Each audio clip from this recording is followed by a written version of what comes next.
আল্লাহ বলতেছে নুহু রে, ও পয়গম্বর নুহু, চিন্তা করবা না, চিন্তা কইরো না। যারা প্রস্রাব পায়খানা করতেছে ওদের দ্বারাই আমি আল্লাহ রব্বুল আলামিন এই নৌকা, তোমার নৌকা আমি পরিষ্কার কইরা দেব। আল্লাহ পারে কি পারে না? এই আল্লাহ পারে কি পারে না? আল্লাহ সব কিছু পারেন। আল্লাহ রোগ দিতে পারে, রোগ সারাইতে পারে। শুধুমাত্র কেবলমাত্র দুনিয়ার ডাক্তার গুলো হয়েছে এরকম ভাবে উসিলা, ডাক্তার হয়েছে উসিলা। আসল ডাক্তারকে, আসল ডাক্তারের ডাক্তারকে আল্লাহ মানুষকে পরীক্ষা করে, নিরীক্ষা করে, পরীক্ষা নিরীক্ষা করে দেখে আমার আমার বান্দা আমারে ডাকে কি ডাকে না। আল্লাহকে ডাকার দরকার আছে না নাই? সবাই বলুন আছে না নাই?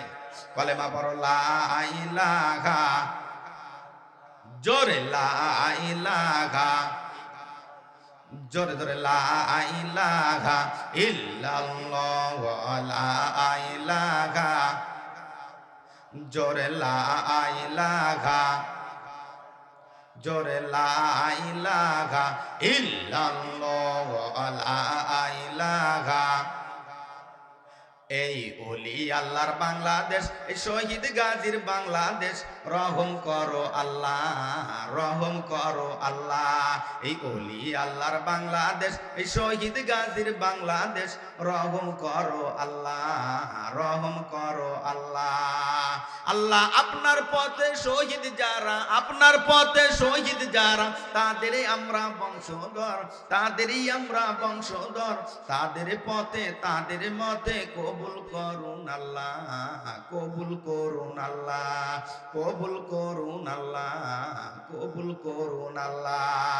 এই শাহজালালের বাংলাদেশ, শাহ মাকদুমের বাংলাদেশ, এই তিতুমিরের বাংলাদেশ, শরীয়তুল্লাহর বাংলাদেশ, রহম করো, রহম করো, বালা দূর করো আল্লাহ, বালা দূর করো আল্লাহ। লা ইলাহা, জোরে লা ইলাহা, জোরে জোরে লা ইলাহা, জোরে লা ইলাহা, লা ইলাহা ইল্লাল্লাহু মুহাম্মাদুর রাসূলুল্লাহ। সকলে পড়ি আমরা মুহাব্বাতান সাল্লাল্লাহু আলাইহি ওয়াসাল্লাম। হযরতে পয়গম্বর নুহু, নুহু পয়গম্বর রে আল্লাহ নৌকা বানাইতে বলছে, নৌকার ভিতরে প্রস্রাব পায়খানা করে ভরপুর কইরা ফেলাইছে। আল্লাহকে বলল, আল্লাহকে এরকম ভাবে নামাজ পড়ে হাত উঠাইয়া বলল, আল্লাহ তাড়াতাড়ি আমার নৌকাটা তুমি পরিষ্কার কইরা দাও, পরিষ্কার কইরা দাও। আল্লাহ বলে, ও পয়গম্বর নূহ, চিন্তা করবা না, আমি তোমার নৌকা পরিষ্কার কইরা দেব, পরিষ্কার কইরা দেব। ওই দেশের এক বুড়ি হারতে পারে না, চলাফেরা করতে পারে না। আল্লাহর বান্দি এরকম ভাবে ঘরে পড়ে আছে, অথচ দুইটা নাতিন আছে, তাদের বয়স হয়েছে 18 থেকে 20 বছর।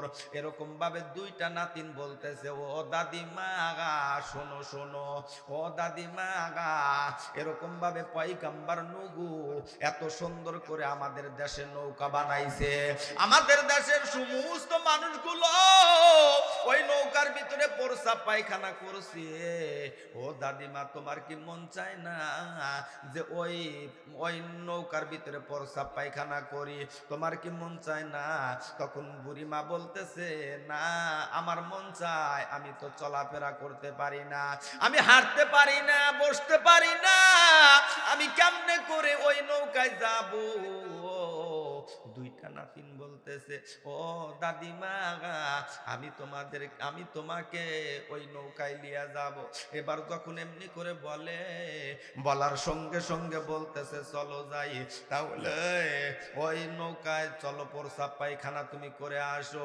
এবার দুইটা নাতিনের উপরে ভর করে হাঁটি হাঁটি পা পা করে এবার ওই নৌকায় চলে যায়, নৌকার কাছে যায়।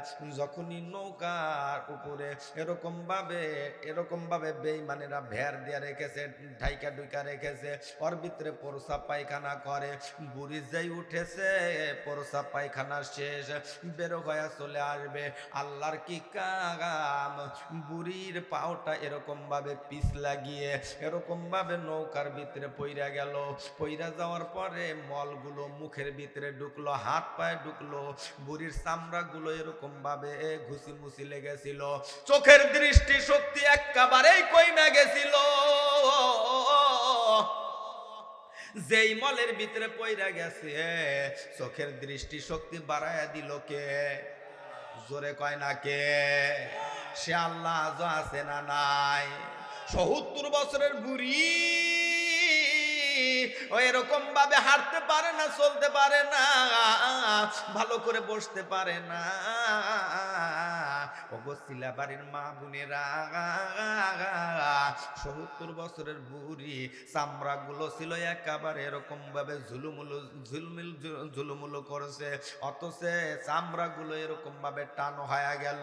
আল্লাহ রব্বুল আলামিন ১ নয় ২ নয় ১৬ বছরের যুবতী নারী বানায়া দিল। সুবহানাল্লাহ, জোরে গো। ১৬ বছরের যুবতী নারী বানায় দিছে।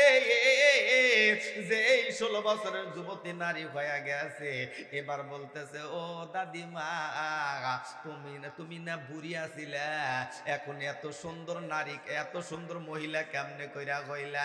তোমার বয়স কেমনে করে কমে গেল? কই বইল না, প্রসাব পায়খানা করে আমি ওখান থেকে উঠতে লেগেছি, ওর ভিতরে পইরা যাওয়ার পরে এই ওষুধ যে এত দামি ওষুধ, এর ভিতরে পইরা যাওয়ার সাথে সাথে নূর আল্লাহ আমাকে ১৬ বছরের যুবতী নারী বানায়া দিছে। ১৬ বছরের যুবতী নারী এরকম ভাবে কসরা ছিল, ঘা ছিল, ভালো হয়ে গেছে। যেই ভালো হয়ে গেছে দেশের ভিতরে আলোড়ন সৃষ্টিকারী হয়ে গেছে। পয়গম্বর নূর নৌকার মল যে আনবে, যার যে রোগ আছে ওইটা ব্যবহার করলে পারে সারায় দেয় কে? জোরে কয় না কে? আল্লাহ সারায় দেয়। যেই প্রচার হয়ে গেছে, এক একজনে এক এক মিলে দেখে যে জ্বর একটুখানি জিবার সাথে নেয়, সাথে সাথে জ্বর সাইরা যায়। সুবহানাল্লাহ বিবারা। দেখো তোমরা পায়খানা করছো, তোমাদের দ্বারাই পরিষ্কার করতেছেন কে? আল্লাহ পরিষ্কার করতেছে। অথচ শোনো, সুদ খাওয়া কিন্তু যাবে। ওয়াহাল্লাল্লাহুল বাইয়া ওয়া হারামার রিবা। আল্লাহ সুদকে হারাম করেছে, ব্যবসাকে হালাল করেছে। সুদ খাওয়া আর পায়খানার মল খাওয়া সমান, কথা কয় না কে? সুদ খাওয়া যাবে, ঘুষ খাওয়া যাবে না, সুদ খাইবেন, সুদ খাওয়া যাবে না। সিলাবাড়ির এলাকার মানুষগুলো আমার বাপ ভাইরা অত্যন্ত ভালো। যদিও কেউ যদি এই রাস্তায় থাকো, আজকে থেকে শপথ করবা, তওবা পড়বা, আর কোনোদিনও খারাপ কাজ করব করা যাবে। আল্লাহ যতদিন বাঁচায় রাখবে, কত বছর বাইসা থাকবেন? নাই 50 বছর, নাই 60 বছর, নাই 100 বছর। তারপরে আজরাইল আপনার কাছে আসবে কি আসবে না? মনে করতেছেন যে না আমার শরীরে শক্তি আছে, আমি এলাকার ভিতরে বিশাল বড় নেতা, আমার কাছে আজরাইল আসবে না, এই রকম কোন মন্তব্য করা যাবে? এটা ভুল, এটা ভুল। মালাকুল মউত আজরাইল সবার কাছে আসবে। এই জান কবাজ করে নেবেন আজরাইল, হুকুম দিবেন কে? জোরে কথা কয় না কে? অথচ আমাদের দেশে কিছু নেতা আছে, আতি নেতা, পাতি নেতা, ছাতা নেতা, কি যে নেতার সাইজ রে ভাই! জীবনে নামাজ কালাম পড়ে না মাস্টার সাহেব, বুঝছেন? অথচ নির্বাচনের আগে, এই যে নির্বাচন এসে গেছে, কি সাটাম চুটাম বালবালাই, বাহ বাহ! যেখানে 2-4 জন মানুষ দেখে, কোনোদিন জুব্বা পরে নাই, এখন জুব্বা পরছে, মাথায় টুপি লাগাইছে, লাগানোর পরে 2-4 জন মানুষ যেখানেই দেখে কয় আগে নামাজ তারপরে দোয়া। কিসের দোয়া? কয় নির্বাচনে যেহেতু দাঁড়াইছি, আপনারা একটু অপেক্ষা করেন, অপেক্ষা করেন। আমি বললাম ওর সাকরাত, মানে ওর সাথে কিছু চালাচমনটা থাকে না। ওকে জিজ্ঞাসা করলাম, ও ভাই তোমার নেতা কি আসলে নামাজ পড়ে? ওই হুজুর কইেন না, আজকে আসের নামাজ 10 জায়গায় পড়ছি। কয় জায়গায় পড়ছে? আসলে কি এটা নামাজ পড়ে নাকি মানুষকে দেখানোর জন্য? লোক দেখানো নামাজ পড়ে, আওয়াজ দে বলো কথা ঠিক কিনা? এই নামাজ কি হবে? আসরের নামাজ ফরজ করছে কয়বার? জোরে বলে না কয়বার? ইয়াকুব আলাইহিস সালাতু ওয়াস সালাম এই নামাজ পড়ছিল, সুবহানাল্লাহ কইবেন না? ইয়াকুব নবী বাস করিতেন কিনারে, সবার চাইতে ভালোবাসতেন ইউসুফকে। একদিন রাত্রে স্বপ্নে দেখেন ইউসুফ রে, স্বপ্নের কথা বলিও না কাহাকে, আমি ছোট তোমরা বড় 10 ভাই, আমাকে মারতে তোমাদের কোনো দয়া নাই। সুবহানাল্লাহ। সেই ইয়াকুবের একমাত্র কলিজার টুকরা সন্তান ছিল ছোট ছেলে ইউসুফ। ইউসুফরে যখন পাওয়া যায়, পাওয়ার সঙ্গে সঙ্গে কিন্তু 10 জন মিলে কূপের ভিতরে ফালায় দিছে। কার ভিতরে? আমরা কয় ওয়াক্ত নামাজ পড়ি? সবাই যে বললেন না, বোধহয় আপনারা পড়েন না ভাই। আমরা কয় ওয়াক্ত নামাজ পড়ি? সবাই বলেন কয় ওয়াক্ত? আল্লাহ যারা কয় না ওদের জবান বন্ধ করে দাও। কয় ওয়াক্ত? 5 ওয়াক্ত নামাজ পড়ি। এই নামাজ কেমনে করে আসলো? পুরাপুরি ওয়াজগুলো না শুনে কি কেউ যাবেন?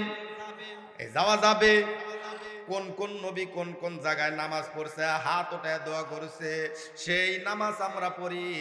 আর এই যে ইয়াকুব আলাইহিস সালাতু ওয়াস সালাম ইসমাইল ইউসুফকে যখন পাইলো, পাওয়ার সঙ্গে সঙ্গে সেজদায় পড়ে গেল, আসরের নামাজ পড়লো 4 রাকাত। কয় রাকাত?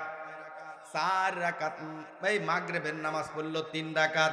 3 রাকাত নামাজ যখন পড়লো, পড়ার সঙ্গে সঙ্গে হাত উঠায় দোয়া করলো, আল্লাহ আমার নামাজ কবুল করো, আমার নামাজ কবুল করো।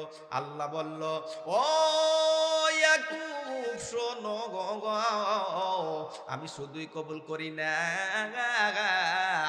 এই মাগরিবের নামাজ 3 রাকাত নামাজ যেই বান্দা বান্দিরা পড়বে, আমি আল্লাহ রাব্বুল আলামিন ইয়াকুব আলাইহিস সালাতু ওয়াস সালামের সমপরিমাণ সওয়াব আমার বান্দা বান্দির আমলনামাতে দিয়া দেব।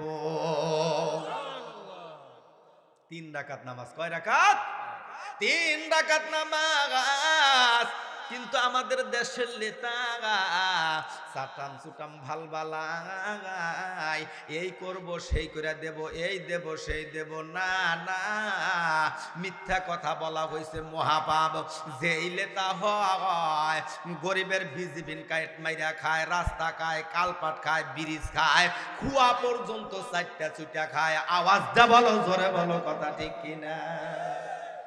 তবে আপনাদের এলাকার নেতাগুলা বোধহয় ঠিক আছে। আমার এলাকার কথা বলতেছি। গতকালকে যেই মনে করো দিনাজপুরের জমিনেতে এই ওয়াজটা করছি, সাথে সাথে এক নেতা বলতেছে হুজুর এই ওয়াজ বাদ দেন। এর মানে লাইগা গেছে ওর গতরে, কথা কয় না, এর মানে লাইগা গেছে উতুল্লিম বাদা যালিকা জালিম। জালিমের গতরে তো লাগবে। কিসের জন্য? কোরআনের কথা বললে পারে। ওই যে খাউজানি, চুলকানি, অ্যালার্জির ব্যারাম যদি থাকে, বেগুন খাইলে তো একটু খাউজানি চুলকানি উঠবেই। উঠবে কি উঠবে না? উতুল্লিম বাদা যালিকা জালিম। হুজুর এই কথা আপনি বললেন না। আমি বললাম ওয়াজ আমি করব না, ওয়াজ আজকে আপনারই করা লাগবে।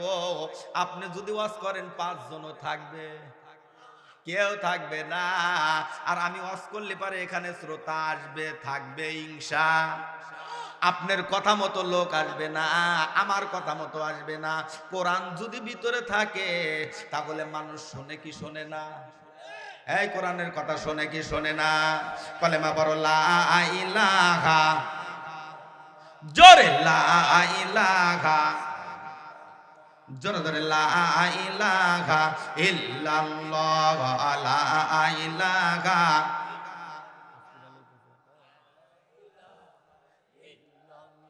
জোরে লা ইলাহা, লা ইলাহা সংসার চলায় পুরুষ মানুষ। সংসার কারা চলায়? পুরুষ পুরুষ। অথচ মাস্তান কিন্তু এখন মহিলারা, বুঝছাও? খালি মস্তান কি করে মহিলারা। এই যে যাদের সলবান আছে কয় কত কত কত নেও করলে নেও, তুমি নেও, এটা হলো বেনিটি ব্যাগ, তুমি নেও আর আমি ঘুরি। ওরে বাবা রে, কি যে মশা নদের কথা কয় না কে। সংসার চলায় পুরুষ মানুষ, সংসার চলায় পুরুষ মানুষ, নারী লাগাই প্যাগাস। প্রত্যেক বাড়ি খেলা শুরু হয়ে গেছে, রেফারি সারা ম্যাচ রে ভাই, রেফারি সারা ম্যাচ। আমার কথা বোঝেন নাই বোধ হয়, টাঙ্গালের মানুষ তোমরা বোঝো না। সংসার চলায় পুরুষ মানুষ, নারী লাগায় প্যাগাস। প্রত্যেক বাড়ি খেলা শুরু হয়ে গেছে, রেফারি সারা ম্যাচ রে ভাই, রেফারি সারা ম্যাচ। ও তোর ঘরের জ্বালা বাইরের জ্বালা, ঘরের জ্বালা বাইরের জ্বালা, জ্বালা নাই রে শেষ। নারী জাতি নষ্ট করলো সোনার বাংলাদেশ, নারী জাতি নষ্ট করলো সোনার বাংলাদেশ। প্রেম প্রীতি ভালোবাসা ঢুকছে ঘরে ঘরে, কত যুবক প্রেম করিয়া বিষ খাইয়াই মরে রে ভাই, বিষ খাইয়াই মরে। কথা বলেন। প্রেম প্রীতি ভালোবাসা ঢুকছে ঘরে ঘরে, কত যুবক প্রেম করিয়া বিষ খাইয়াই মরে রে ভাই, বিষ খাইয়াই মরে। প্রেম প্রীতি ভালোবাসা নারী করে শুরু, হিসাব কইরা দেখলাম প্রেমের, হিসাব কইরা দেখলাম নারী প্রেমের নাটের গুরু রে ভাই, প্রেমের নাটের গুরু। ও তোর ঘরে জ্বালা বাইরের জ্বালা, ঘরের জ্বালা বাইরের জ্বালা, জ্বালা নাই রে শেষ। নারী জাতি নষ্ট করলো সোনার বাংলাদেশ, হায় রে নারী জাতি নষ্ট করলো সোনার বাংলাদেশ। আওয়াজ দে বলো, জোরে বলো, কথা ঠিক কিনা? ও মা বোনেরা, কিসের জন্য তোমরা এরকম ভাবে পেঁচ লাগাইবা? স্বামী স্বামী স্বামীর কথা শোনা, এটা হইছে ফরজ কাম, ফরজ ইবাদত বন্দেগী। নাম এরকম ভাবে স্বামীর কথা যে সমস্ত নারীরা শোনে না, এগুলো নারী যাবে জাহান্নামে, এগুলো যাবে জাহান্নামে, আসফালা সাফিলিন। এরা বইছে, আল্লাহ বলে এরা এত লিচু কাজ করে, এদেরকে আমি আল্লাহ টাইনাও জাগাইতে পারি? এই পারে? আল্লাহ টাইনাও জাগাইতে পারে না। যদি স্বামী যদি ভালোভাবে কয়, রফিকুলের মা, ওরে বাবা